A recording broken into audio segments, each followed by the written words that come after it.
I first visited Cal when I was a high school student, and I was there just as a tourist walking around Telegraph Avenue and stepping foot onto Sproul Plaza, and I just felt that I had come home to my intellectual and political home. Before I got to Berkeley, I had a very fraught sense of identity. I knew I was American, I knew I was Vietnamese, but beyond that, I didn't really have a language to identify myself outside of being an Oriental, which felt weird. And then coming to Berkeley was my first exposure to people, from the students to the faculty, who called themselves Asian Americans. And becoming an Asian American was my moment of intellectual and political lightning that transformed me, gave me a language, gave me an identity, gave me a narrative, gave me a history, gave me a literature. It was really an incredible time to be at Berkeley in the 1990s as an undergraduate and graduate student, especially someone like me who was studying various kinds of ethnic American literatures, post-colonial literature, and Asian American literature.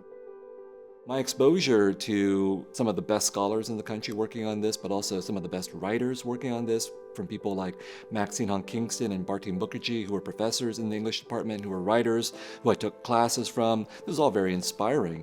And it put the idea in my mind that I could try and be a writer. And 30 plus years later, as a published writer, I'm still so grateful to that moment in time at Berkeley.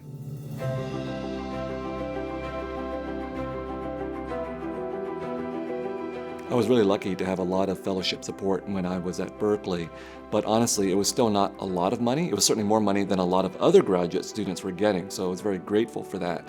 But it wasn't enough, and so I was also working two jobs at the same time. I was a teaching assistant, and then I was also working part-time at the graduate student government as well. And I think that was pretty typical for a lot of graduate students, that we had to work constantly in addition to obviously doing our classes and doing our research. And at a school like Berkeley, a lot of the teaching is done by graduate student instructors. So for a large portion of the undergraduates, a lot of their interface pedagogically is with these people in their 20s and 30s who are also learning to be scholars and learning to be teachers. So we need to continue with this idea of a public university, but obviously increase our support for both the undergraduate and the graduate students.